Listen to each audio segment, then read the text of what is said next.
Students, आज अंतिम जो टॉपिक है इसका part the mechanism of fertilization, इसमें जो फोर्थ पॉइंट है वो रह गया था कल, एक्टिवेशन ऑफ ओवम, और अंतिम जो इसकी स्टेप है वो फ्यूजन ऑफ गैमेटिक प्रोन्यूक्लियाई। तो आज बचा हुआ जो भाग है एक्टिवेशन ऑफ ओवम, उसके कुछ पॉइंट्स बच गए थे, वो आज मैं आपको बताने जा रहा हूँ।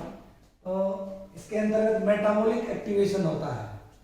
मेटाबॉलिक एक्टिवेशन के दौरान निम्नलिखित इवेंट्स होती हैं, बायोलॉजिकल जो एक्टिविटीज हैं वो पूर्ण होती हैं। तो पहला है increase in O2 consumption. O2 के उपभोग की जो दर है वो बढ़ जाती है। क्यों?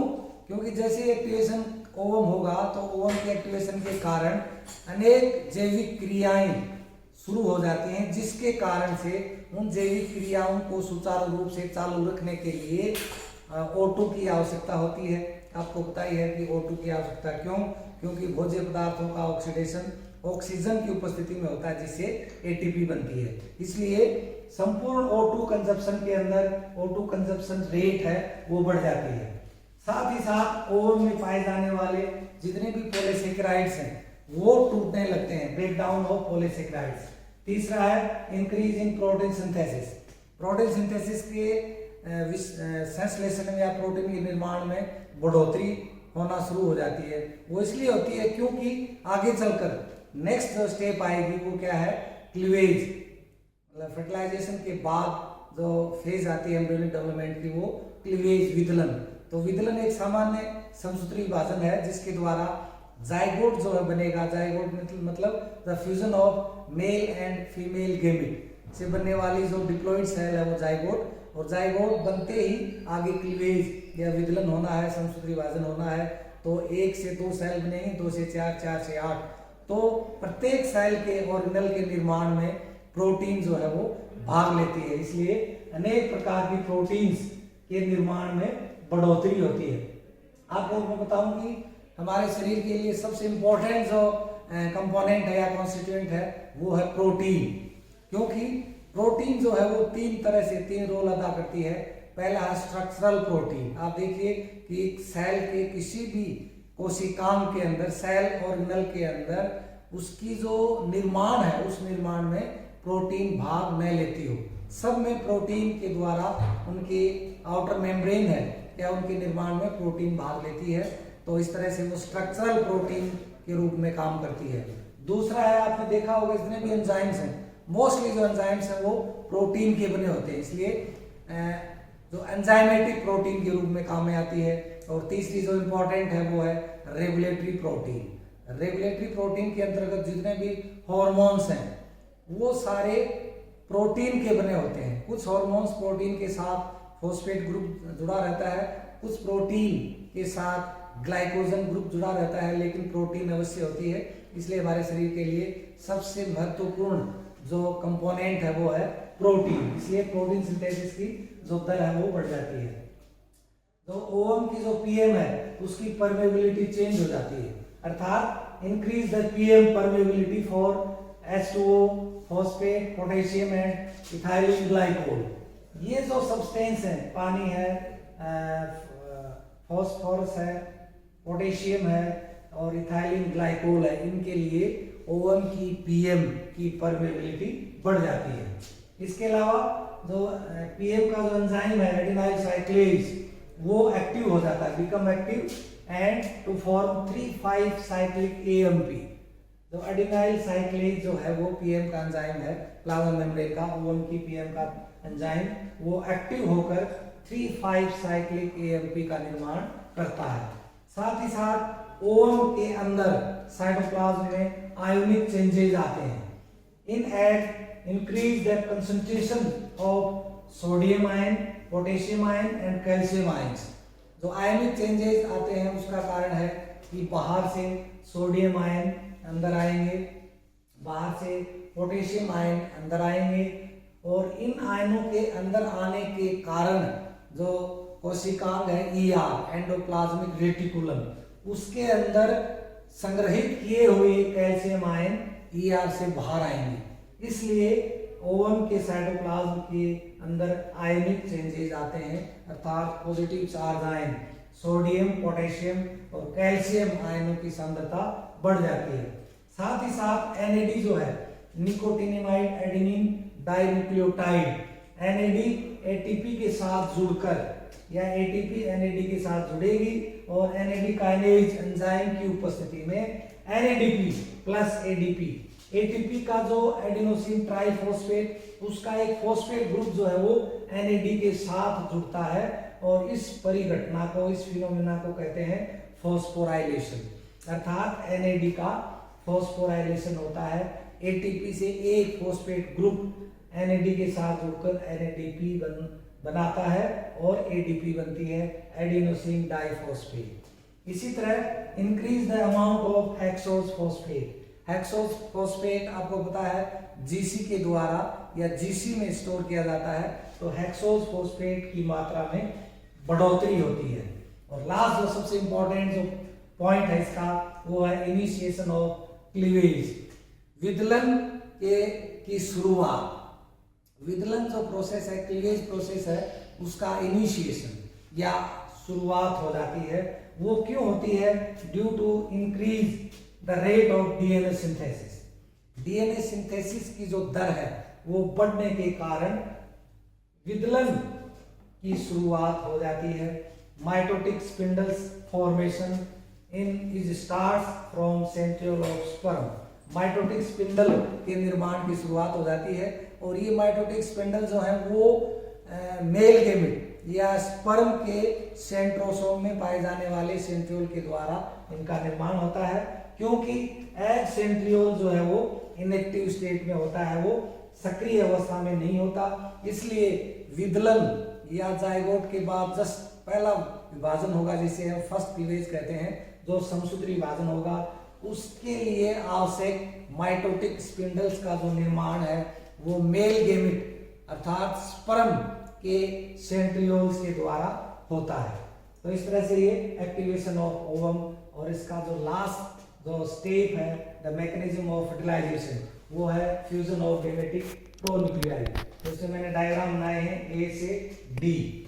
प्रोन्यूक्लियाई मैंने आपको पहले ही बता चुका हूं मैं, प्रोन्यूक्लियाई टर्म इसलिए काम में ली जाती है क्योंकि प्रोन्यूक्लियाई जो है न्यूक्लियस की एक केंद्रक मेल गेमेट या फीमेल गेमेट दोनों आपस में फ्यूज होने से पहले अपने आकार और आकृति बदल लेते हैं, इसलिए ये टर्म काम में ली जाती है प्रोन्यूक्लियाई। तो आप देखिए डायग्राम ए के अंदर आप देखिए कि ये ओवम है और ओवम के ऊपर दो छोटी सेल हैं, ये क्या है? पोलर बॉडीज है।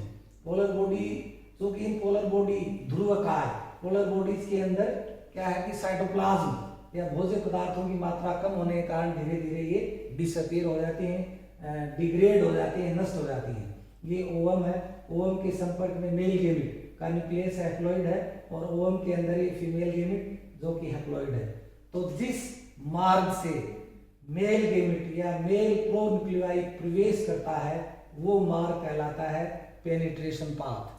ठीक है, पेनिट्रेशन के बाद जब अंदर ये प्रवेश कर गया मेल गेमिट, उसके बाद जब ये फीमेल गेमेट के प्रोन्यूक्लियाई की तरफ बढ़ता है फ्यूजन के लिए, तो वो पाथ कहलाता है कोपुलेशन पाथ, संलयन या कोपुलेशन मेथुन पाथ, कोपुलेशन पाथ। उसके बाद जब आपस में दोनों जो प्रोन्यूक्लियाई हैं जो कि अभी हैप्लॉइड है आपस में फ्यूज हो जाते हैं, फ्यूज होने के बाद जब उनका मूवमेंट होता है तो वो कहलाता है क्लीवेज पाथ। अर्थात इसके बाद विदलन होना है, तो जिस ओर सेंटर की ओर आते हैं दोनों ओवम या सेल के केंद्र की ओर आते हैं, तो वो जो मार्ग है, वो जो पाथ है, जो वे है, वो है क्लीवेज पाथ। उसके बाद आप देखिए यहाँ पर ये फीमेल प्रोन्यूक्लियाई हैप्लॉइड, ये मेल प्रोन्यूक्लियाई हैप्लॉइड, ये सेंट्रियोल है और ये सेंट्रियोल किसके हैं? मेल गेमिट के, स्पर्म के हैं। क्यों? क्योंकि फीमेल गेमिट का जो सेंट्रियोल है वो एक्टिव नहीं होता है, इनएक्टिवेट अवस्था में होता है। ठीक है, और जब यहाँ पर एक चीज मैं आपको बता दूं, जब मेल गेमिट ओवम के साइटोप्लाज्म में प्रवेश करता है तो उस समय आपने देखा होगा कि उस समय जैसे मान लीजिए ये ओवम है, ठीक है, और ये मेल गेमिट है, ये मेल गेमिट है, तो ये इसका न्यूक्लियस न्यूक्लियस और न्यूक्लियस के जस्ट पीछे प्रोक्सिमल सेंट्रियोल। ठीक है, ये प्रोक्सिमल सेंट्रियोल, ये न्यूक्लियस, ये मेल गेमिट है, मेल गेमिट। ठीक है, और ये ओवम, ये ओवम। तो जब प्रवेश कर रहा है तब इसकी स्थिति क्या है कि आगे की तरफ न्यूक्लियस है और न्यूक्लियस के जस्ट पीछे जो है वो प्रोक्सिमल सेंट्रियोल है। ठीक है, जैसे ही प्रवेश करेगा, जैसे मान लीजिए न्यूक्लियस है और न्यूक्लियस के पीछे जो है प्रोक्सिमल सेंट्रियोल, ये पीसी और ये न्यूक्लियस। तो इस अवस्था में मेल गेमेट जो है वो ओवम के साइटोप्लाज्म में प्रवेश करता है। जैसे ही प्रवेश करेगा, प्रवेश करने के तुरंत बाद ये 180 डिग्री घूम जाता है। प्रवेश करने के बाद इसकी स्थिति क्या होगी, जस्ट ये 180 डिग्री घूम जाता है, जिससे क्या होगा कि जो पीसी है, प्रोक्सिमल सेंट्रियोल है, ये केंद्र की तरफ और जो न्यूक्लियस है ये पीछे उसके। जबकि एंट्री के समय आगे केंद्रक होता है और पीछे प्रोक्सिमल सेंट्रियोल।